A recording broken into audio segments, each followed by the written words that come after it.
एक दिन सुपरमैन घने जंगल से गुजर रहा था। जंगल बहुत शांत था। पेड़ों पर पक्षी चहचहा रहे थे और ठंडी हवा चल रही थी। सुपरमैन अपने शहर की सुरक्षा का ध्यान रखते हुए आसमान में उड़ते उड़ते जंगल के ऊपर से जा रहा था। उसी समय शहर में उसके घर पर उसकी छोटी बहन अकेली थी। वो घर के आंगन में काम कर रही थी। अचानक कुछ खतरनाक गुंडे वहां आ गए। वे घर में घुसकर सामान लूटने लगे और उसकी बहन को डराने लगे। डर के मारे उसकी बहन जोर जोर से चिल्लाने लगी, भैया सुपरमैन, आप कहाँ हो? मुझे बचाओ। सुपरमैन बहुत दूर जंगल में था, लेकिन उसकी तेज सुनने की शक्ति ने उसकी बहन की आवाज़ सुन ली। जैसे ही उसे खतरे का पता चला, वो बिजली की रफ्तार से आसमान में उड़ता हुआ अपने घर की ओर दौड़ पड़ा। कुछ ही सेकंड में सुपरमैन घर के सामने आ गया। उसे देखकर गुंडे डर गए। सुपरमैन की आंखों में गुस्सा था, क्योंकि उसकी बहन खतरे में थी। उसने अपनी ताकत से उन गुंडों को पकड़ लिया और एक-एक करके सबको रोक दिया।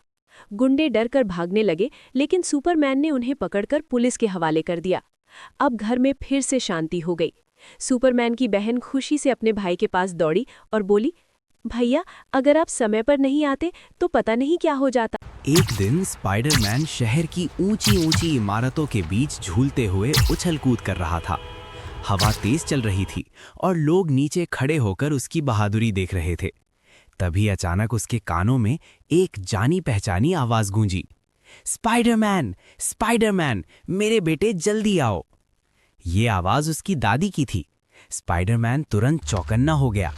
उसने देखा कि आवाज उसके घर की तरफ से आ रही है।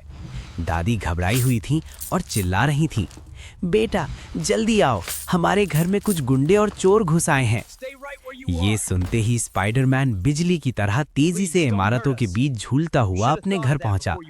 जैसे ही वो अंदर गया, उसने देखा कि कुछ चोर सामान चुराने की कोशिश कर रहे थे।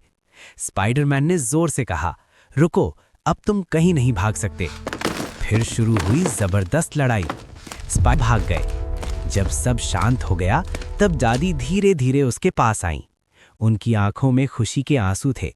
उन्होंने स्पाइडरमैन को गले लगा लिया और प्यार से बोलीं, तू मेरा सबसे प्यारा बच्चा है, तूने फिर से हमारी रक्षा की। स्पाइडरमैन मुस्कुराया और बोला, दादी, जब तक मैं हूं, आपको कोई नुकसान नहीं पहुंचा सकता। रात का समय था। पहाड़ों के बीच शांत घाटी में हल्क अकेला बैठा आसमान को देख रहा था। दुनिया उसे सबसे ताकतवर कहती थी, पर उसके दिल में एक खालीपन था। अचानक शहर की ओर से जोरदार धमाके की आवाज आई। एक ऊंची इमारत में आग लग गई थी। लोग मदद के लिए चिल्ला रहे थे। हल्क बिजली की तरह वहां पहुंचा। उसने दीवार तोड़ी, बच्चों और बुजुर्गों को अपनी बाहों में उठाकर सुरक्षित जगह पहुंचाया। आग की लपटें बढ़ती जा रही थी, पर हल्क बिना डरे अंदर जाता रहा। आखिरकार जब आखिरी बच्चा भी सुरक्षित बाहर आ गया, तो लोगों की आंखों में डर नहीं, आभार था।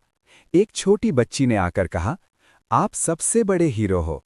उस पल हल्क समझ गया, सबसे ऊंची ताकत मांसपेशियों की नहीं, दिल की होती है।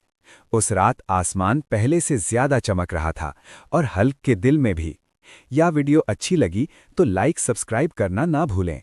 हल्क से रिलेटेड वीडियोस सबसे पहले आपको मिलेगी।